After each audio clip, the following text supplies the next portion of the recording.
제가 우리 팀에서 맡은 분야는 동양화입니다.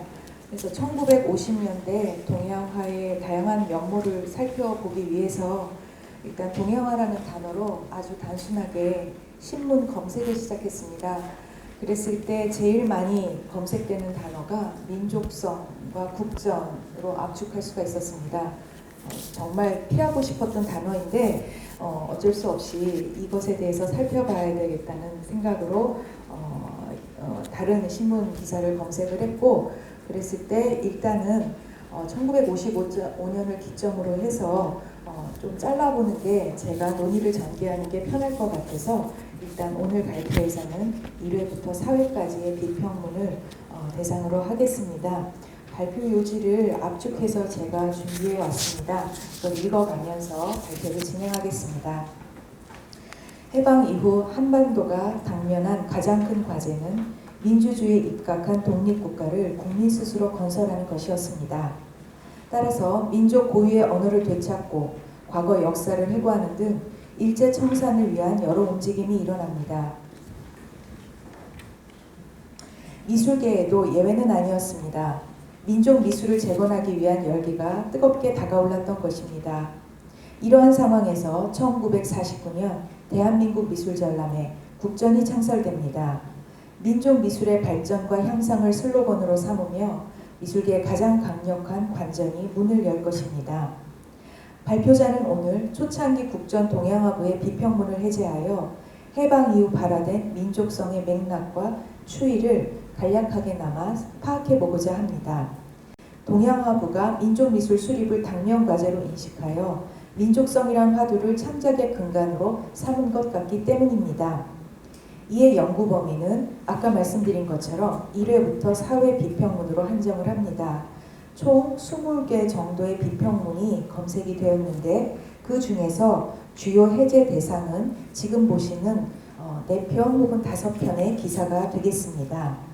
그리고 이와 더불어 오늘 발표에 제가 참고한 선학들의 연구 업적도 함께 소개해 드립니다. 지금 보시는 이 선학들의 연구 업적 중에서 특히 김양양 선생님과 박파랑 선생님 논문에서 많은 도움을 받았음을 밝혀둡니다.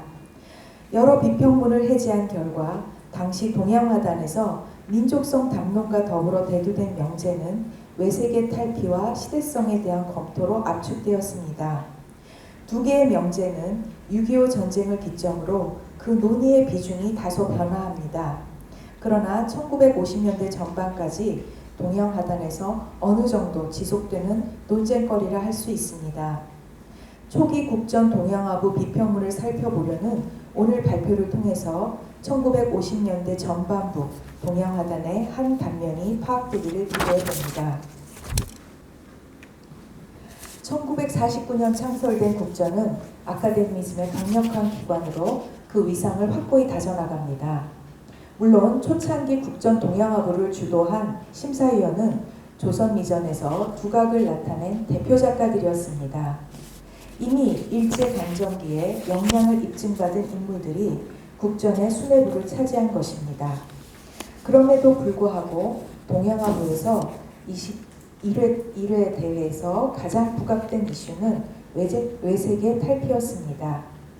외색 탈피는 해방 직후 한국 미술 전체의 공통된 과제였을지 모르지만 특히 동양화부의 경우 전통의 회복, 정체성의 확립이라는 측면에서 더욱 시급한 문제로 인식되었습니다. 1회 국전을 감상하면서 일본색을 자세히 기술한 인물 중에 김용준이 있습니다. 김용준은 1930년대부터 향토색, 즉 로컬 컬러를 설명하며 민족적 색채에 대한 견해를 밝혀왔습니다. 즉 민족에 의한 공통된 기호색은 없지만 문화가 진보된 민족은 복잡한 간색을 쓰고 문화 정도가 저열한 민족은 단순한 원시색을 쓰기 좋아한다고 언급한 것입니다. 해방 직후 김용준은 조선의 미술가들이 우리 전통과 유산에 무관심했다고 지적하면서 민족미술과 조선 전통의 부활을 강조합니다. 민족적 색채에 대한 그의 견해는 외색 탈피를 부각하면서 더욱 진전됩니다. 지금 보시는 1회 국전의 인상기에 기술된 일본색의 특징은 호분의 남용, 여기서 말하는 호분이라는 것은 화이트 물감입니다. 사비의 표현, 어떤 슬픔과 애절함의 일본 표현이 아닐까 싶습니다. 인조 견실 같은 선조, 가늘고 섬세한 선묘입니다. 김용준은 동양화부 출품작에서 일본색을 극복한 대표적 사례로 장우성의 회고라는 작품을 듭니다. 장우성은 심사위원으로 참석했던 인물입니다. 현재 이 작품이 전해지지 않아 파악이 불가능하지만 장우성의 증언에 따르면 그의 회고는 한 노인이 해금을 켜고 다른 노인이 해금 소리를 듣고 있는 이른바 사위적 인물화가 아니었을까 추정됩니다. 결국 김용준이 생각한 민족적 색채는 서법에 의거한 중봉의 필선묘나 화선지를 담채로 선염하는 문인화의 기법 위에 명암, 입체감 등이 부각된 서양화법이 어느 정도 가미된 양식이 아니었을까 합니다. 그리고 그의 발언에서 고급 문화의 간색이 외색을 극복할 민족의 색채임을 확인할 수 있었습니다. 다음은 1회 동양화부에서 주목받은 서세옥의 꽃장수를 보도록 하겠습니다.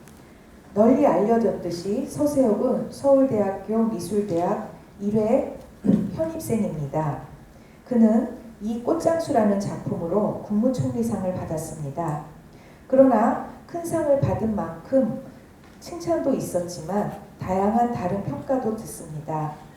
예컨대 김용준과 이응노는 이 그림의 채색법과 모호한 소재 선택이 당시 동양화단의 직면과제인 민족 속 추구와 다소 맞지 않는다고 비판하기도 하였습니다. 그리고 양수아라는 인물은 아직 이 작품을 어떻게 평가해야 될지 여러 가지로 의문이 남는다라고 구언하기도 하였습니다. 다음은 박노수가 3회 국전에서 무감사 특선을 받은 아라는 작품입니다. 박노수 역시 서울대학교 미술대학 1회 입학생입니다. 아까 보셨던 꽃장수처럼 현재 신문삭도로 확인되는 이 그림은 박노수가 일제강점기에 유통된 그리고 그의 스승에게서 전수받은 승무라는 소재를 계승하고 있음을 알 수 있습니다. 그러나 일부 표현법을 달리하여 더욱 간결한 필선으로 완성했음도 알 수 있습니다. 이 아라는 그림에 대한 비평문을 읽어보면 소박한 색, 시원스럽고 거침없이 세차게 흐르는 선, 여인의 조용한 심사라는 단어가 등장합니다. 어쩌면 이러한 용어들이 이전 일제강점기에 유통된 승무도와 다른 표현법이 아닐까 합니다. 그리고 이러한 용어는 아까 말씀드렸던 김용준이 장우성의 회고를 감상하며 나열했던 비평어와 매우 유사합니다.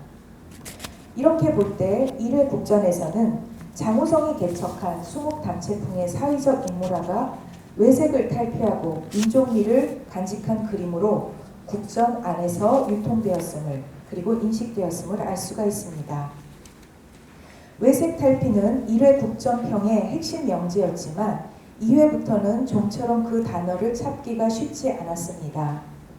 민족미술, 민족문화 등의 용어는 여전히 습관처럼 거론되지만 6.25 전쟁을 거치면서 다른 명제가 서서히 부각되기 시작한 것입니다. 휴전 이후 국전 동양화부의 특성을 파악하기 위해 김영기의 3회 감상평을 해제해 봅니다. 그는 이 감상평 서두에 민족문화, 특히 동양미술의 발전을 염원하는 성심과 사변을 치르고 조금이라도 안정된 생활 속에서 민족예술의 재건으로 나아가고 있다는 것을 안도하며 이 글을 쓰기 시작했다고 밝혔습니다. 김영기의 감상평은 3회 국전 동양화부에 대한 여러 정보를 알려줍니다. 첫째, 동양화부에서 가장 큰 비중을 차지하는 장르가 고산 유수의 산수화라는 점입니다. 그는 남화계통의 담채화가 25점, 양화의 영향을 받은 사실풍이 5점, 일본적 채색화가 5점이라고 구체적인 작품 수까지 부언하며 고산 유수의 산수화가 많음을 설명하였습니다. 둘째, 김영기는 이러한 산수화가 다작되는 원인을 민족 정신의 표출과 결부하였습니다. 동시대 활동한 화가들이 새로운 동양화, 즉 조선 맛이 나는 독특한 동양화 창조를 주력했고, 이것이 결국은 조선 후기 수목산수화로의 회귀이자 민족회화 수립의 지름길이라고 한 것입니다. 그러나 김영기는 마지막으로 이러한 산수적 풍경화가 동양화로서의 전통을 지키고 있으나 이것만으로는 완전히 민족성과 시대성을 이룰 수 없다고 부언합니다. 여기에서 김영기가 시대성이라는 단어를 들고 나온 것입니다. 이런 비슷한 논조는 이응노의 비평문에서도 목격됩니다. 이응노도 3회 국전 비평문에서 좋은 전통을 존중하며 시대사조를 참고하여 이 시대 민중이 호흡할 수 있는 작품을 창작해야 현대 예술이라 논할 수 있다고 충고했습니다. 두 사람의 언술에서 공통적으로 발견되는 용어는 일단은 전통이고 그 다음은 시대성 혹은 시대사조입니다. 아마도 이들이 언급한 전통은 지금 보시는 조선적인 풍모를 가지고 있는 산수화를 지칭하는 것으로 추정됩니다. 그렇다면 무엇이 민족성과 시대성을 경비했고, 김영기의 발언이고요. 민중과 호흡할 수 있는 작품, 이응노의 발언입니다. 이러한 것이 무엇일까 파악해 보아야 될 것 같습니다. 언론에서 주목한 작가들은 국전 심사위원을 맡은 장우성이 서울대학교 미술대학에서 배출한 제자들입니다. 물론 신진 세대라 불린 젊은 작가들의 국전 수상이 당시 국전에서의 장우성의 영향력과 무관하진 않겠지만 이들의 작품은 청신한 기분이 나며 2회 권영우의 평입니다. 아름다운 인상을 지녔고 2회 박노수 청산구의 평입니다. 동양화의 전통에서 용감히 뛰쳐나와 새로운 화법으로 동양화 정신을 살리고자 하는 의욕 3회 서세옥의 운월회장의 평입니다. 라는 기술을 받았습니다.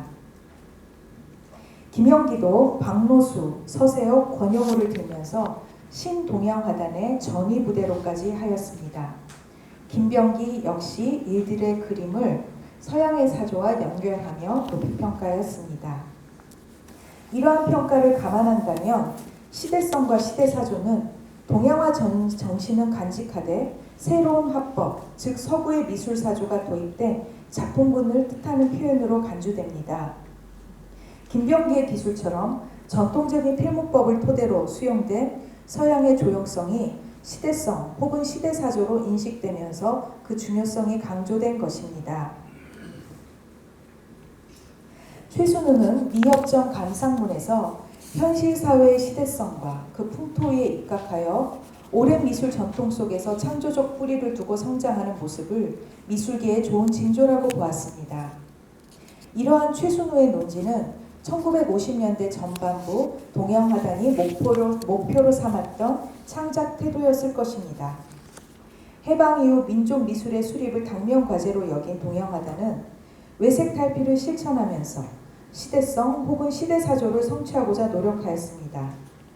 그리고 6.25 전쟁을 기점으로 외색 탈피보다는 민족성과 시대성을 겸비한 창작 방법론을 모색하고자 한 것으로 보입니다.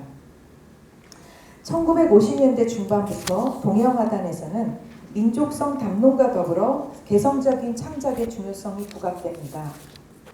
그 이유는 단언할 수 없지만 1956년쯤에 일어난 국전의 분규와 김영기, 이응노 등으로 대표되는 작가들의 개인전이 동양화단의 민족성 담론의 변화를 주도한 동인이 아니었을까 추정해 봅니다.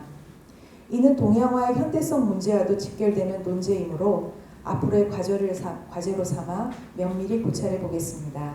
발표를 마무리합니다. 감사합니다.